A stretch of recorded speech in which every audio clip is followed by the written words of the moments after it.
Hello, I'm Sue Myers. I'm in the education department here at Ladew Gardens, and we are on a little bit more of the wilder side of Ladew. We're out on our nature walk area, and behind us is our bird blind where you can sit and watch birds and all kinds of critters, taking advantage of our bird feeders here, and we're a little bit hidden in there so you can have a nice quiet spot to watch the wildlife. Today I'm here with Rob Jenkins with Blue Water Baltimore Herring Run Nursery, and we're going to be planting some persimmon trees, the native persimmon, which is another great tree for wildlife that I've seen the squirrels really enjoy, and I know foxes love the fruit of the persimmon also. So we're going to plant these in kind of the edge of our woodland and open meadow here, nice sunny spot for this persimmon.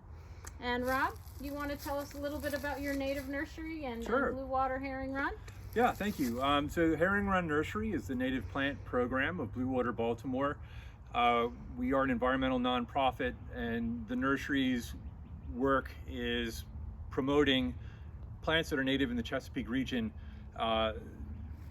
because native plants are always going to have much greater ecosystem services than things that are not native. So deeper root systems, more adapted to the soil and the weather conditions, more supportive of indigenous wildlife, indigenous insects, just better all around.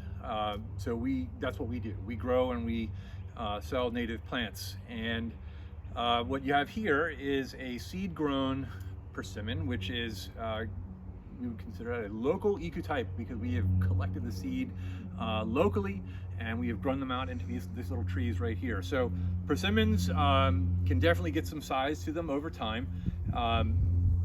Flowering supports pollinators. Fruiting, you've already talked about what's going to eat the fruit. One thing to keep in mind with these, just like with pawpaws and spice bush, you do have to have multiple plants to make sure you get the cross pollination and get the fruit production. This is a year for brood 10 cicadas. If you are over the age of 17, you may remember them. I certainly do. I'm a little over the age of 17. Something like this is a small plant. This is something that we would want to protect from the cicadas. If you have smaller plantings, trees especially, that you're putting into your yard, it may be a good idea to take some sort of netting, mesh, to go around the plant material to protect it, because the females are going to use their ovipositors to put slits into the bark, and they're going to deposit their eggs. Those little slits are going to make basically weak points on the plant. So if you want to avoid that, use something, some sort of fine mesh. Narrower is better, but not so narrow that something like the pollinators can't get through. Right. That's a tough call there, right? Because you want to keep your plant protected, but you also want the pollinators to get in and do their thing. Right. But use a little bit of mesh, and that'll protect the plant. If you have larger plants, larger trees, 6-7 foot tall or so, I don't think you're going to need to worry about covering them or getting a cherry picker to get up and put the webbing around it or the mesh around it. But it's up to you. Certainly doing something to protect the plants is not a bad thing, and it's not too difficult to do. Brood 10 will be finished sometime in Mid-June? Yeah, I think so. Mid-June, yeah, ish. At that point, you can take the mesh off and then let the plant do its thing. So great plant. One of my favorites, tart fruit. If you like tart, I do like tart and sour, so that's a good one.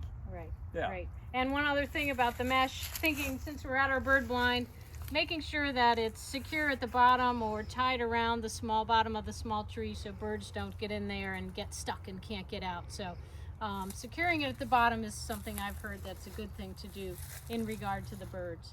So thanks for that, Rob, and thanks so much for being a sponsor of our Wild and Scenic Film Festival.